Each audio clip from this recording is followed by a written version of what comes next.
اس business میں مطلب ہے کہ اس قدر ترقی کی صبح شام کے دیکھتے دیکھتے ہمارے یہ ہاؤسنگ سوسائٹیاں اور ساری چیزیں ہماری آنکھوں کے سامنے شروع. اس سے پہلے کہیں کوئی کنسیپٹ نہیں تھا. شہر بڑے آرام سے ڈیولپ ہوتے تھے, بڑے آرام سے بڑھتے تھے اور بڑے ایگریکلچر کے اوپر لوگوں کا زور تھا سارا کچھ.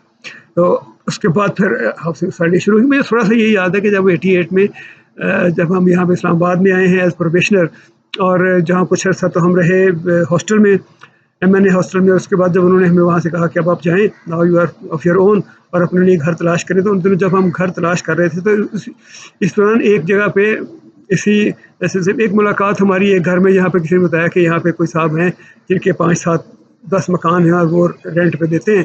تو وہاں ہم نے کسی نے بھیجا, تو وہاں ہم گئے. تو ڈرائنگ روم میں مطلب میرے ہوش اڑ کے دیکھ کے کہ ایک نوجوان لڑکا یونیفارم پہن کے, لیفٹیننٹ کی یونیفارم پہن کے بیٹھا ہوا تھا, اور وہ اپنا پراپرٹی کا بزنس اپنے گھر سے یونیفارم پہن کے چلا رہا تھا. اس نے بتایا کہ اس کے 10 یا 12 مکان ہیں G10 میں, اور یہ اس نے بتایا کہ اس کے والد صاحب, اس کا والد جو ہے وہ فوج میں کوئی میجر جنرل یا کوئی اس قسم کی چیز.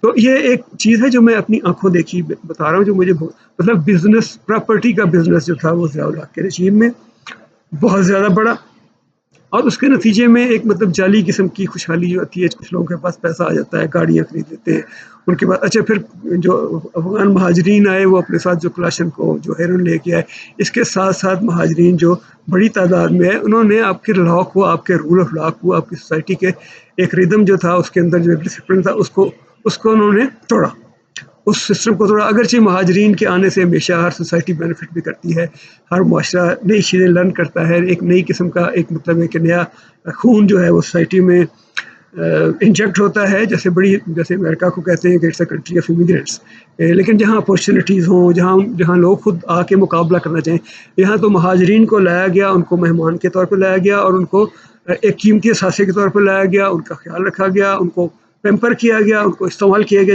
اس کے نتیجے میں سوسائٹی کا ایک مطلب سوشل جو اس کا فیبرک تھا, اس کو شدید نقصان پہنچا. اس کو بڑا وہ ایک حد تک بہت زیادہ اس کو متاثر ہوا. پھر دوسرا جو ٹینیور تھا پرویز مشرف صاحب کا, اس کے بارے میں بھی کہ یہ بڑی خوشحالی.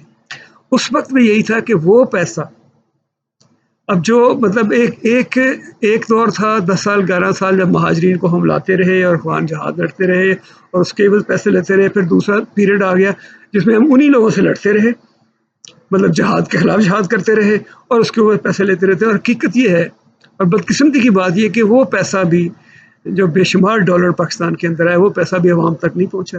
نہ اس سے کوئی انڈسٹری لگی, نہ اس سے کوئی اکانومی کے اندر وہ پیسہ انجیکٹ ہوا. وہ انہوں نے جن کے پاس تھا انہوں نے باہر جا کے جائیدادیں خرید لی, انہیں ملک کے اندر پراپرٹیز خرید کے مزید پراپرٹیز خرید کے مزید اس سے پیسہ بنایا اور بنا کے پیسہ باہر ٹرانسفر کیا. جو لوگ میٹر کرتے تھے مطلب ان دنوں, مطلب ظاہر ہے ماشاء اللہ تھا تو وہی لوگ تھے جو بینیفٹ کر رہے تھے اس سے. عام کچھ لوگ اور بھی تھے جو ان کے ساتھ تھے, وہ بھی انہوں نے بھی بینیفٹ کیا ہوگا ڈیفینیٹلی. لیکن میں کہہ رہا ہوں کہ مجموعی طور پہ سوسائٹی نے بینیفٹ نہیں کیا ان ادوار سے. پیسہ آیا اور وہ پتہ نہیں کہاں گیا. تو ان دونوں ادوار کی جو ہم قصے سناتے رہتے ہیں کہ اس وقت مطلب ہے اکانومی کی پوزیشن یہ تھی اور ڈالر کا ریٹ یہ تھا اور فلان چیز یہ تھی, فلان چیز وہ تھی, تو وہ they didn't contribute toward the development of economy. انہوں نے اکانومی کو ایک طرح سے کرپل کیا کہ پیسہ تھا لیکن وہ آتا تھا پھر باہر چلا جاتا تھا کہیں خرچ, وہ کہیں وہ پراپر طریقے سے وہ پیسہ اگر آیا بھی تو اس کو وہ انویسٹ نہیں کیے گا. قیمت عوام نے پے کی 2 شکلوں میں. ایک تو یہ کہ ان کے لیے کوئی پروجیکٹ نہیں بنے. نمبر 2 ٹیررزم کی جو مطلب ٹیررزم جو پاکستان کے اندر آیا اس میں اس میں سے تھاؤزنڈ بلکہ لاکھوں جانیں گئیں, اور میجر کیجویلٹی جو تھی وہ سویلینز کی تھی. لوگوں کی جانیں گئیں, ان کی پراپرٹی ڈیمیج ہوئی, ان کے بزنس تباہ ہوئے, بہت کچھ ہوا. تو اگر خدا نہ خواستہ اگر آپ یہ سوچ رہے ہیں کوئی بندہ کہ جی اچھا جی خوشحالی, تو وہ خوشحالی نہیں تھی. اس کو اگر آپ کمپیئر کریں نا, مطلب پی ایم ایل این کی جو اکنامک ان کی جو پالیسی تھی یا ویژن تھا, اس میں یہ ہے کہ انفراسٹرکچر ڈیولپمنٹ ہوئی, انرجی سیکٹر میں کام ہوا جس کے نتیجے میں لوگوں کو روزگار ملا اور آپ کی اکانومی اور آپ کے ایگریکلچر نے بوسٹ کیا. تو یہ تو تھوڑی سی بات ہے. اب یہ دونوں جو حضرات تھے ضیاء الحق صاحب اور پرویز مشرف صاحب, چونکہ یہ دونوں تھے صدر, پاکستان کے صدر رہے نا, چونکہ پرائم منسٹر تو بن نہیں سکتے تھے. انہوں نے مارشل لا لگایا تھا تو اسٹرکچر ایک قسم کا, اس کے اندر وہ پارلیمنٹ انہوں نے اسمبلیز کو تو انہوں نے مطلب توڑ دیا تھا، ڈیزالو کر دیا تھا، اور آئین کو انہوں نے سسپینڈ کر دیا تھا، تو وہ خود صدر بن گئے.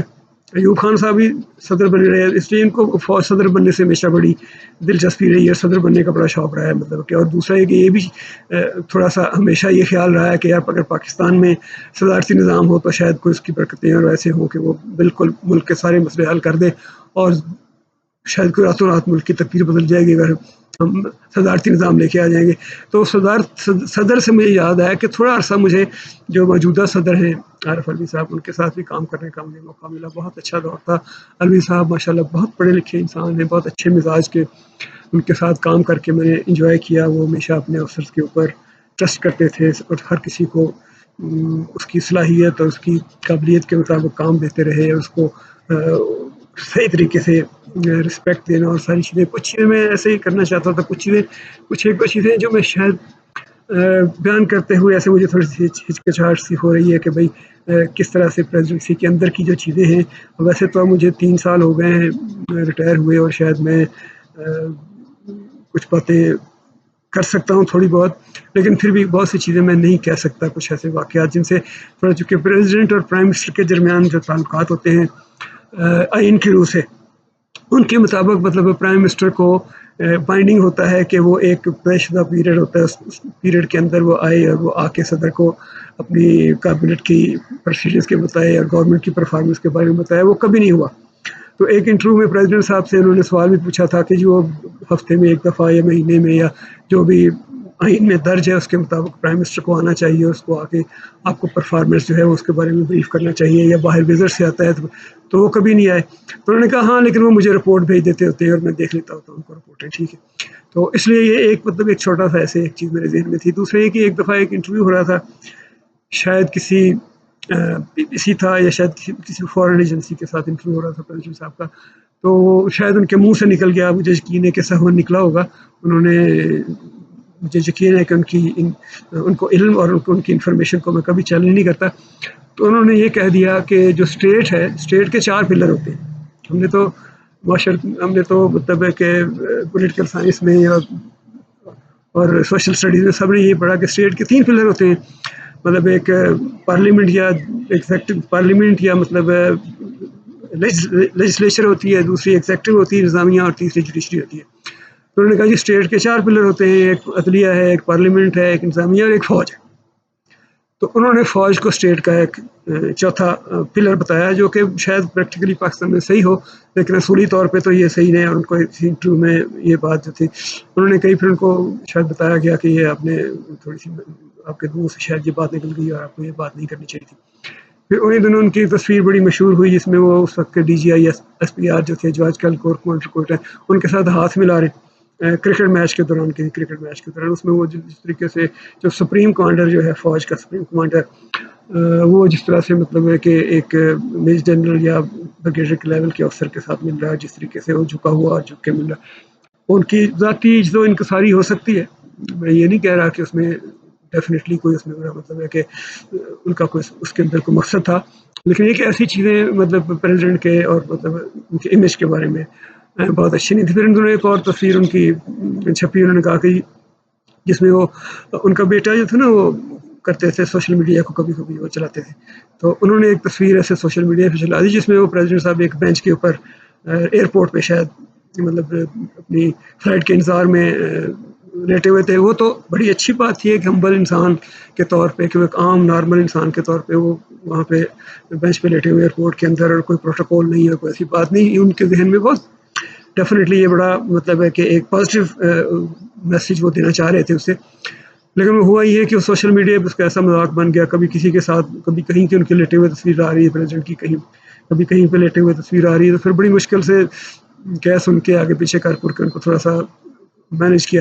تو ایسے ایک انٹرسٹنگ سی چیز تھی، اس میں کوئی ایسے خاص میننگ نہیں اس چیز کے اندر، نہ کوئی میں اس سے کوئی کنکلوژن کرنا چاہتا ہوں. پھر تھوڑا سا لیکن جو ایک چیز جس نے ہمیں تھوڑا سا سوچنے پہ مجبور کیا، یا مطلب تھوڑا سا دھیان گیا اس طرف، کہ جب نو کانفیڈنس کے نتیجے میں شہباز شریف پرائم منسٹر بنے، تو اس وقت اوتھ ٹیکنگ تھی. تو اس وقت پریزیڈنٹ صاحب نے اوتھ لینے سے انکار کر دیا. انہوں نے کہا کہ میری طبیعت ٹھیک نہیں ہے.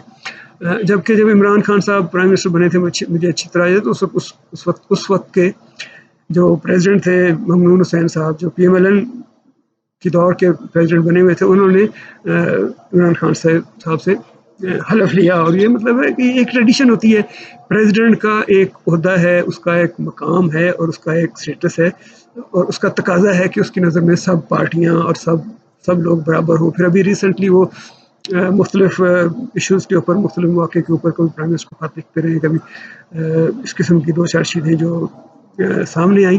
تو بس ایسے میرا تھوڑا سا یہ تذکرہ کرنے کو دل کر رہا تھا، چونکہ میں نے تھوڑا سا ان کے ساتھ پریزیڈنٹ کے ساتھ کام کیا اور ویسے میں نے ان کے ساتھ بہت انجوائے کیا. وہ بہت اچھے باس تھے اور بہت کنسیڈریٹ، بہت مہربان اور بہت خیال رکھنے والے تھے.